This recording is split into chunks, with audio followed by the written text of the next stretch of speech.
I am not here to talk about looking for Brian laundry. The information out there is so oversaturated anymore, and I just wanted to talk about something else. How did it get to the point where he actually put his hand on her and choked her to oblivion? Because from personal experience, I know how all these things work. I do want to put a caveat out there that this is only for entertainment purposes. It's only for information purposes. I'm not a psychologist. I'm not a licensed psychiatrist, but I do have a lot of experience. And as we all know, experience does help with understanding some of these things that how people behave, because if you go through it, what best person could talk about it but the ones who have been through the experience? I have lived a life where there is abuse in a relationship, there is volatility in relationship. This is all speculation, so I'm just trying to see the parallelism between Gabby and Brian, and I had a Brian that was abusive. So, to begin with, I wanted to talk about how he grew up. His friend from middle school said that he was a loner. He had zero friends, is what his words were. And he was overweight and pretty awkward, and he would eat at lunch table, sometimes by himself, or maybe with just a handful of friends or classmates that sit with him.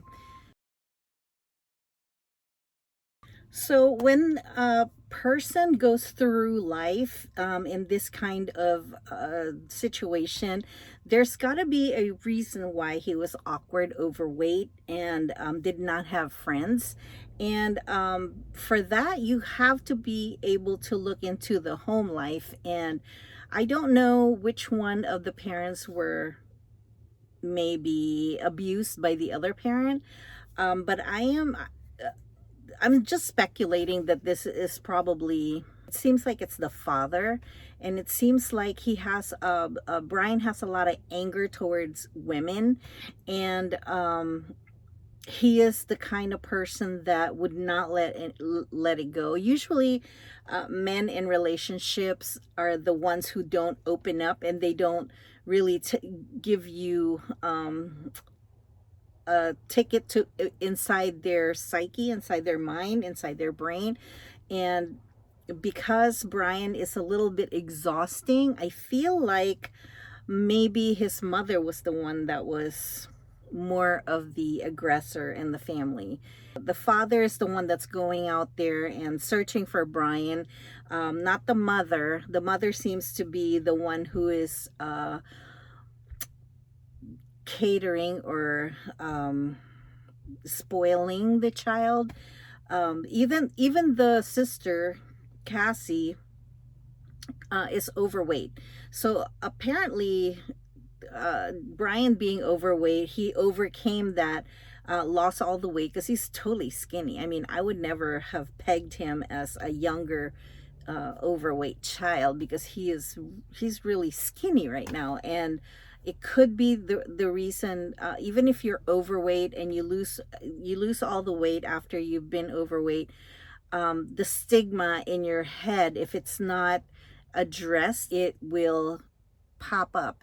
And obviously there's anger in the family, because he seems to be the type of person, like the lady that was a witness to this in one of the restaurants that they were eating at, said that he was like a dog with a bone. He would just not let it go. He was in and out of the restaurant arguing with the staff, and while Gabby is running to the van crying, it seems to me like Gabby was the breadwinner between the two. They moved from New York to Florida, where the parents are. They probably lived there for months, and it has probably gotten to a point where, I mean, if you live with someone and then there's the girlfriend there, and they're fighting and one's not giving in to the other. Usually what happens is that the parents will get tired of that, and I don't know if they said you need to go, you need to find your own place. I mean, they're in Florida, they're most likely they're retired, and I don't know what he did or what they did for a living before they retired, or if they're even retired. But if they're in Florida, obviously, most likely they're retired from New York. Usually people from the East Coast will move to Florida when they retire. So if you have a child that moved back in with a girlfriend, that causes a little bit of strain. Familiarity breeds contempt. You're now living with someone who's a total stranger, or maybe, somebody who's not within the family, and now you're trying to get along with these people, and Brian is also grown up, who is now still living with his parents. So it's not impossible that Gabby, in her mind, who is the breadwinner, because she's a nutritionist, she probably makes a whole lot of money, and she's the one that owned the van. It's in her name. She has the money in the bank, where Brian probably doesn't work. I mean, I haven't heard that he had a job, or people from a job is coming out and talking about him, how he is at the job. He probably doesn't have a job.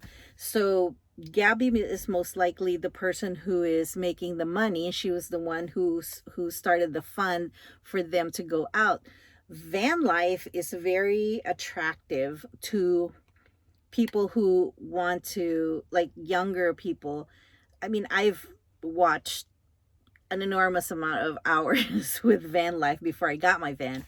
And it really does entice you to go out and see the world, and get a van, convert it into a camper, and then you don't have to pay for hotels. And she probably built it out. As an artist, I don't know if he was part of it or who did it, but regardless, they had a van. I mean, you should see this van. That's decorated impeccably. I am and I'm an artist, but look at my van. I mean, I have this and that, whatever, but it's not like her van. Her van was really, she took time to put the details in the van, and that's why she's so proud of it, and she loves that van, and she said it herself. I love the van. In this video. So most likely she was the person who funded this whole entire van life thing. And van life, what's enticing about it is that you don't have to pay rent, and them living with the parents, probably they're saying either you go get a job or you start paying rent if you're gonna live here. So that's probably what happened in there. I mean, it's probably a lot worse than that, because if they're fighting in the van, they have got to be fighting in the house as well.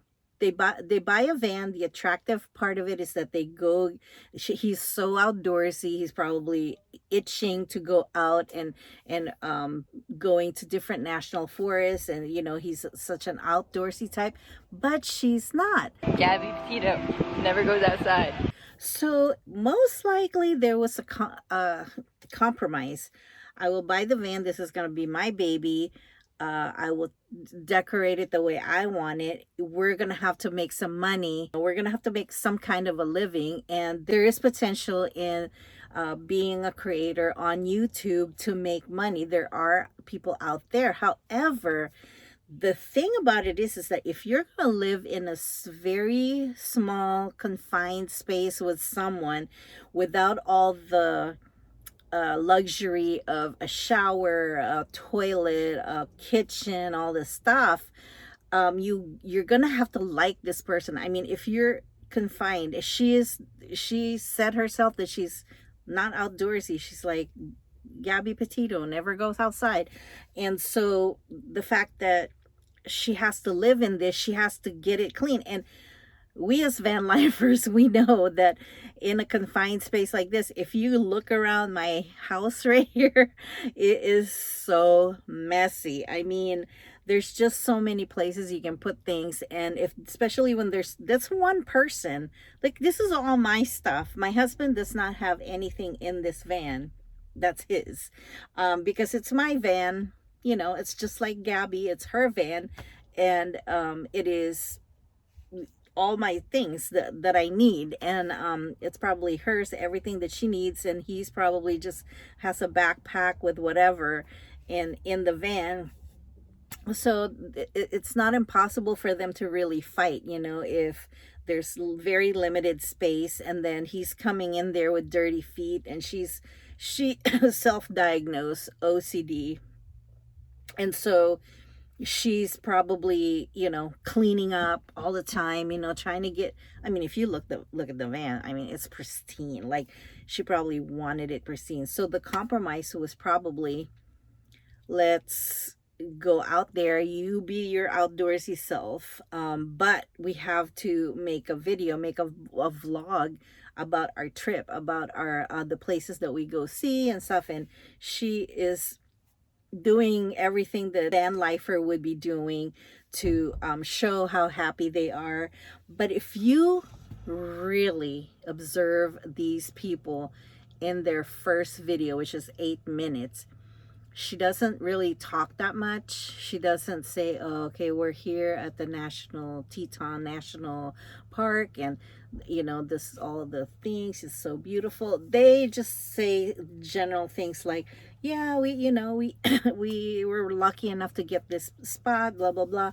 And it's really not very detailed. So the actual intent for doing this kind of lifestyle is to just make money off of YouTube, you know, show where they're at. She's really good at editing, and she really does put her everything in it.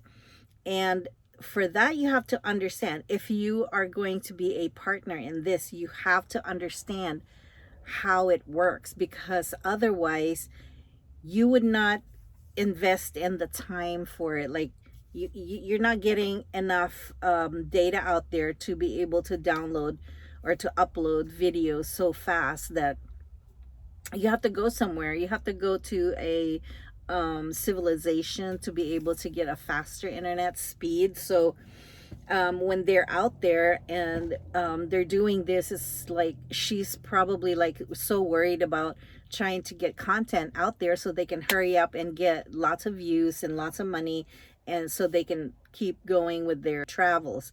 But it's not happening. They're probably slowly chipping off of the her savings. She probably has a lot of savings, you know. I would think maybe $10,000 to just like make sure that they have enough to fund cross country or coast to coast. And I don't know exactly, but maybe, you know, I mean, if he's trying to pay somebody to get a ride to Jackson and pay $200 after she's already deceased, then she's got to have a lot of funds in there. You got to have a lot of funds in there in order to buy gas, especially in this day and age. Starting January, the gas prices are so astronomical, and those vans will take up a lot of gas. When they were at Salt Lake City, okay, this is just for me because I have experienced this. He tried to minimize what was the big fight. She says in the this is we had a rough morning. He said, you know, we had a good morning, and then all of a sudden it turned bad. But then when he was talking to the cops, and the cops was asking him, you know, what happened, he's like, I don't have time to explain myself, this is what, you know, I mean, he's minimizing it, like, well, you know, she just didn't like the flies, and she didn't really complain about the flies when she was being interviewed. So there's a lot of inconsistencies there. So I'm thinking that maybe when they were driving and the cops turned on their siren, you know, he was probably like, don't tell him anything, I'm gonna go to jail if you do. You'd better just shut up and be quiet, because that's his favorite thing, you know, why don't you calm down and shut up, you know. And that just irritates her when he says that to her, because she's usually calm. And when you're a calm person, the people that are gonna prey on you are the ones that are controlling. That's me 100%. I'm a very bubbly person. And when you meet someone who wants to suck the life out of that kind of personality, that will be somebody who's totally 100% your total opposite, and somebody who's going to want to try to control you. And so this is Brian Laundrie. The fact that he didn't really care what happened to her, and he didn't really like talk to the cops. He wasn't really sorry. He wasn't really sorry about what he did. He's not talking to the cops. Why? There's only one reason why you wouldn't talk to the cops, is because you're guilty about something. I mean, they should have picked up on that. But without any evidence, without a body and all that, they probably had to give him the benefit of the doubt. But you can't give somebody the benefit of the doubt when you just left your fiance out there somewhere. Where? Why? For what reason? Where did she go? Is she safe? Did you guys talk about it? Was it in the plans for her to stay away? All those things, I would have been very skeptical and very leery, and I would not stop until somebody gave me an answer. This is my child you're talking about. She's not with you. What happened to her? You can't just do that. You can't just say, I don't know. Like, and he wouldn't even talk. That's the whole thing. It's like he wouldn't talk. And the parents were like covering up for him. Good on the sister, because the sister said, turn yourself in. If you really didn't have anything to do with it, then explain to people, explain to the cops that you didn't have anything to do with it. The thing that really got me was the fact that he came home August 17. This is 5 days after. So let's see. Let's do the timeline. And I promised myself, this is gonna be quick. August 12th is when the Moab, Utah, the events in Moab, Utah happened. August 12th. August 17th. Okay, so August 12th, and that was 5 o'clock in the afternoon. He stayed at a hotel that night. So if they got together the 13th, okay, and they were together 14, 13, 14, 15, 16, 17.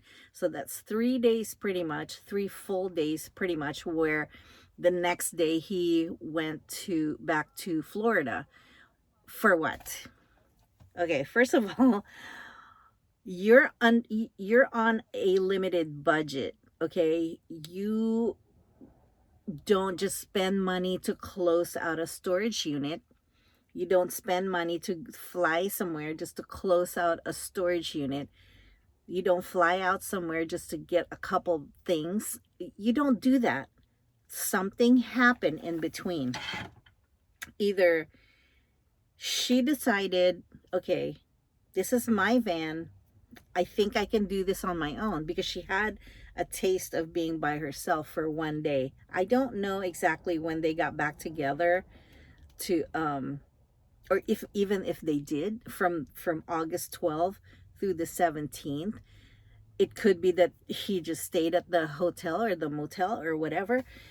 We don't know. We don't know anything about that. If there were pictures, they said that were there any pictures from the 12th through the 17th? Nothing, not that I know of. Okay, anyway, so that's a question mark. 17, no, 12, 12, 13, 14, 15, 16, 17. That's 5 days, but really only 3 days, because they were separated, motel whatever, on the 14th, on the 13th, and then 13, 14, 15, 16, and then 17 he flies back. So that's 3 whole days, maybe 3.5, let's just say. Did they really get together? That's the thing. Did she say, forget you, I'm gonna go by myself? So who knows? 17th is when he flew back. Then on the 20th, so he was gone 17th through the 23rd. He flies back on the 23rd. 17, 18, 19, 20, 21, 22, 23. That's 6 days. Or let's just say 4 days he was back home, closing out a storage unit. So between the 23rd or the 17th through the 23rd, what was the conversation? Did they talk? Did they talk about this? Did she say, well, I'm used to this? She probably drove herself to Wyoming from Salt Lake City, or she stayed somewhere by herself, and she's like, well, because here's the thing. When I drove coast to coast with my husband, the whole plan was for me to just drive by myself. Everybody was all up in arms. No, it's not safe, blah blah blah blah blah blah. But then I got a taste of driving back from Massachusetts to Ohio, and I'm like, this isn't really that bad. I mean, I could have done this by myself, and and that was like not having all this drama, not having all this anger and exhaustion and all this. My husband doesn't do that. He's really, you know just go along with the plan and everything. I mean, he does every once in a while, speak his mind. That's fine. But pretty much I drove the whole way, and she was probably driving around, getting a taste of like single life, and getting a taste of Brian not being there. She got the van. The van is perfect. She loves the van. She loves being there. She's already had experience staying at the several different boondocking places. And she's like, well, this isn't bad, just doing it by myself. At least I don't have this other person that's always fighting, always exhausting, never letting me get my way, nothing. So she had a taste of this, and maybe she said, this isn't bad. I can do this all by myself. I can go to California. There's somebody waiting for them in California or Oregon or something. I don't know who that person is related to, but she has the friend that she can talk to. And um she probably told Brian, no, I'll just go by myself. This is probably her plan from the beginning, but because he's so controlling, he's probably like, no, I'm going with you. No, this is our thing. Because you don't just break an engagement for no reason. This is my other point. You don't just break an engagement for no reason. Obviously, there was already volatility happening before they even left. Probably before they even got the van. It's probably the reason why she got the van. She wanted to get the heck away from him. It's just too exhausting. And when you're constantly being pounded every single day and nothing you ever do is right, and you're constantly being pounded, you're being mean, you're being this, you're being that, you didn't you say it the right way, and da da da, and then he's slapping you and he's hurting you. That's recipe for a total 100% breakup. So I'm thinking that when he was gone and he was at his parents' house, getting closing out the storage, she was probably thinking to herself, I can do this on my own. So when they were talking, he's probably saying, no, it's not safe out there. I just hear the words, because this is my whole family is telling me this. My husband was telling me that it's not safe. You saw what happened to these two people that were murdered, blah blah blah. So she's probably like, you know, fine, just come back. So he comes back on the 23rd. So her last post was on the 25th of August to her parents. Her last conversation with a friend was the 25th, and the last conversation with her parents was on the 25th as well. Oh no, the 27th, August 27th was when Gabby talked to her friends. So she was still alive. And if the coroner's office is saying that she's been dead for 3 weeks, it's right on the money, the 27th. So I'm saying that's when it happened.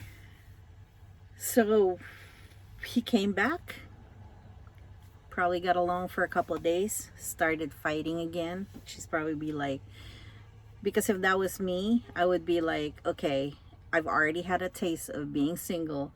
being away from you for 5 days. I do not want your vibe. I don't want your vibe anymore. So she's probably like, I will buy you a ticket, you go back home. And that's when he just like saw red and said, girl, you either with me or you're gone. So I bet you that's what happened. He came home. He didn't really show any remorse whatsoever. He goes camping with his family and not even thinking twice about it. Like, what was the camping for? Why were his parents not so concerned about Gabby? That's what I don't get. Why are the parents so not concerned about Gabby? They left together. I would be like, wait a minute, son. You and your girlfriend left, and where is she now? Why are you by yourself in your van?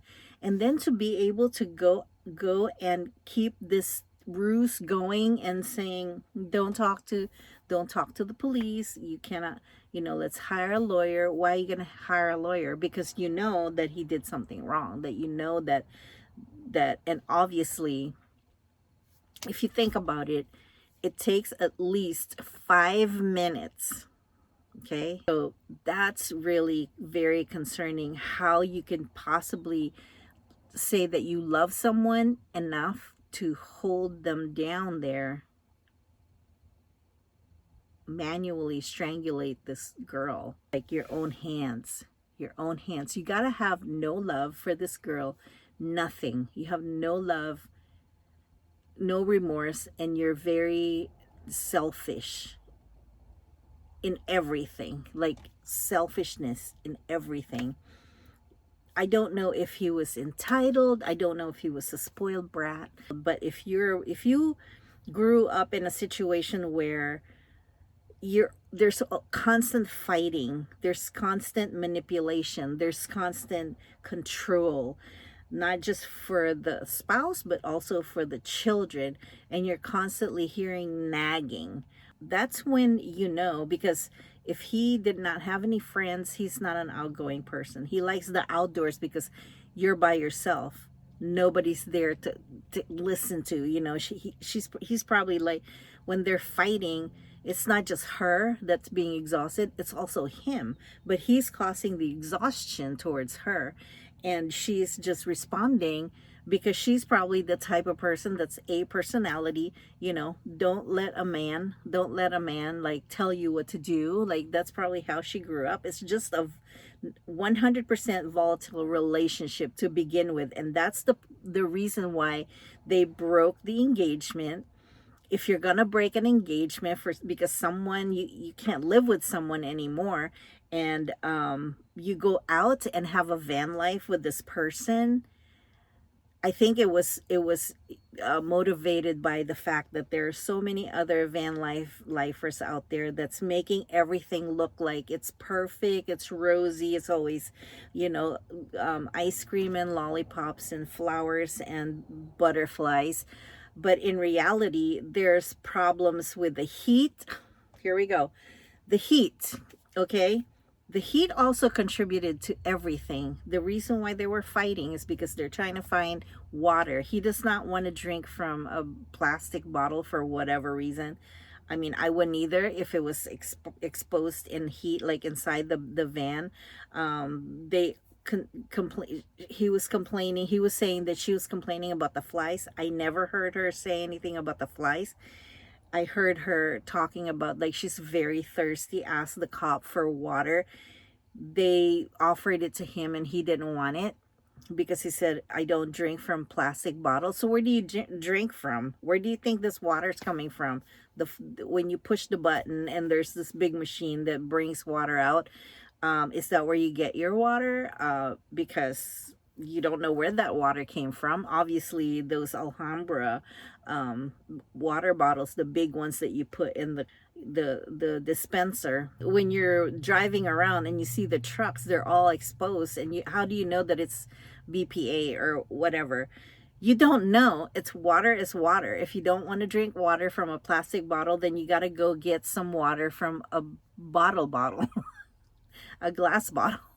So, like, So she was very thirsty. She had 2 bottles of water she was drinking from, or maybe the cops gave her some extra one, but she was just, I want to drink some water. It's so thirsty, and it was so hot in Salt Lake City in Moab. That's in the middle of the summer, August 12th. That's the middle of the summer, and if you don't have water, you're pretty much going to be very, very irritated and thirsty and tired and dehydrated. It was really hot, and the heat really contributed a lot to the irritation and the aggression, all that stuff, because it's like you can't do anything about the heat. They didn't have any air conditioning in the van. In Utah, there's barely any trees, I believe. It's not a very foresty place. It's more like a desert, and they were in the desert, because of all these nice rocks, formation. But the heat contributed to that, and that is enough to get you angrier than you already are, especially when you can control your anger, and everything in the whole world is annoying you. That's when you lose it. And that's how they were going 45 miles an hour on a 15-mile-per-hour zone. Hello. you're pretty much speeding, and it's very dangerous to do that. And then they hit the curb, and even the cops were like, whoa, you hit the curb, and his reasoning, and she's like covering up for him because she doesn't want to get him in trouble, because that only means that she has to have the hassle of having to go to jail. And how long is he gonna be there? Like, what am I gonna do? She did say at one point that I cannot be alone tonight. I don't know. I'm not saying that Brian caused everything, all the factors that made him do what he did. She probably contributed a little bit, because she's not the type of person that would take it. She was probably fighting back, or I don't know, but she doesn't strike me as a person that would just be meek and not do anything and say anything, because he has scratches too. So, but I know for a fact that you will cover up for him. But if you're in the middle of nowhere and you don't really know the area, and you don't really know what your next step is going to be, she was probably scared. This was before she had the taste of the 5 days without him. So, had it been after that, maybe she could have said, okay, just go get him, just take him. But she was fighting back. And what I didn't like about the cops was, like, they were saying, well, he has scratches, but what about her bruises? What about her scratches on her face? And what about the bruises on her arm? There's bruises. They didn't look at her and say, let me look at other parts of your body where maybe we can find something.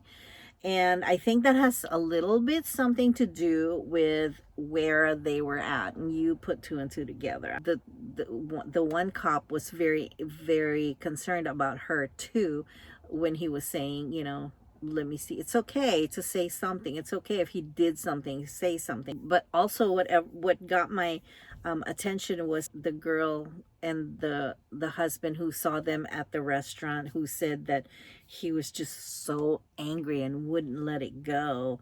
It Wow, that's a lot. So if you are in a situation, this type of situation, it's a very volatile situation, you both have mental issues or whatever, you cannot be in a relationship like this. It never ends good.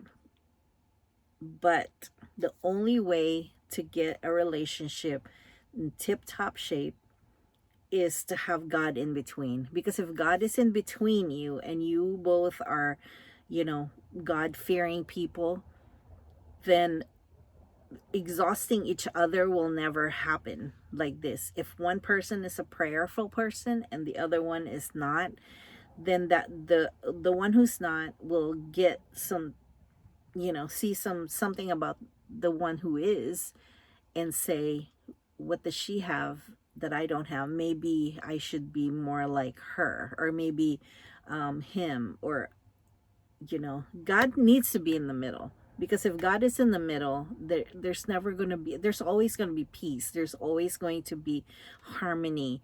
And I feel like it's just that, the devil is like snickering, ha ha ha, look, he killed her, ha ha ha ha, she's gone now, and he's crazy now, and I love that. Make sure that you know where your limit is going to be. Do not be a victim of something that will end up like Gabby.